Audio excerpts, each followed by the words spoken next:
The text buzzed on my phone at 2:14 a.m. Don't wake him. I'll be there in 5. I stared at the screen, my vision blurring, not just from the fever burning through me, but from the sudden, sick realization that the message wasn't meant for me. I was lying in the spare room at my sister's house, too weak to sit up, my lungs tight, my body shaking. They said it was pneumonia. I remember thinking how strange it was to be 34 years old, married for 7 years, and reduced to waiting for someone else to bring me water. My wife, Sana, was supposed to be sleeping beside me that night. Instead, she'd said she had work early and couldn't stay over.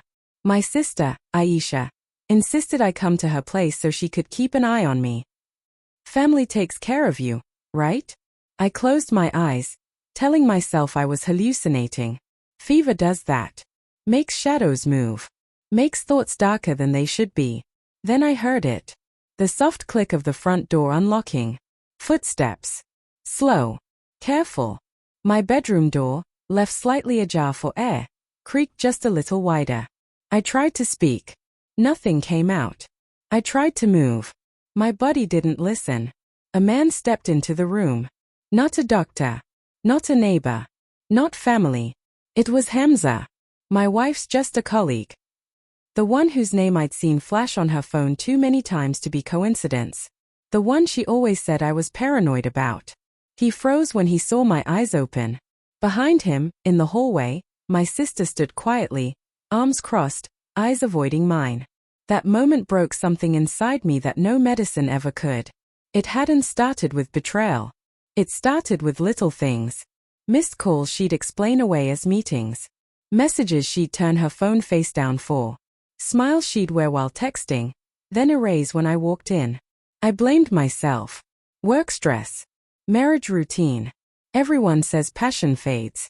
Even when I got sick, really sick, I still believed her. She brought soup once. Kissed my forehead. Told me to rest. I'll check on you later, she said. Later never came. Instead, she sent him. And my sister let him in. Why you shouldn't be here, I finally croaked. Hamza's face drained of color. Sana said you were asleep. I laughed weakly. It came out like a cough. She always says that, doesn't she? My sister stepped forward. Please don't make this worse, she whispered. You're not well. Not well. As if betrayal needed good timing. Hamza backed away. I'll go. No, I said. Stay. I want to hear it. The truth came out in pieces. Late nights. Emotional support. One mistake that turned into a pattern. My sister knowing for months, convincing herself it wasn't her place to interfere.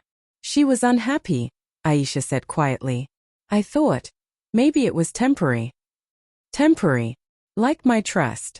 When Sana arrived an hour later, she collapsed at the foot of the bed, crying, apologizing, swearing it didn't mean anything. But it meant everything. Because when I was at my weakest, unable to stand, unable to protect myself, the people I trusted most chose their comfort over my dignity. I didn't scream. I didn't beg. I asked them all to leave. The next morning, I checked myself into the hospital alone. Recovery was slow. Painful. Quiet. I didn't go back to Sana. I didn't cut my sister out of my life completely either. But something between us is permanently closed now, like a door that will never open again. Sometimes betrayal doesn't come with shouting or violence. Sometimes it comes softly, through a door left ajar, while you're too weak to stop it. And sometimes, surviving isn't about healing the body. It's about learning who deserves access to your life, and who never will again.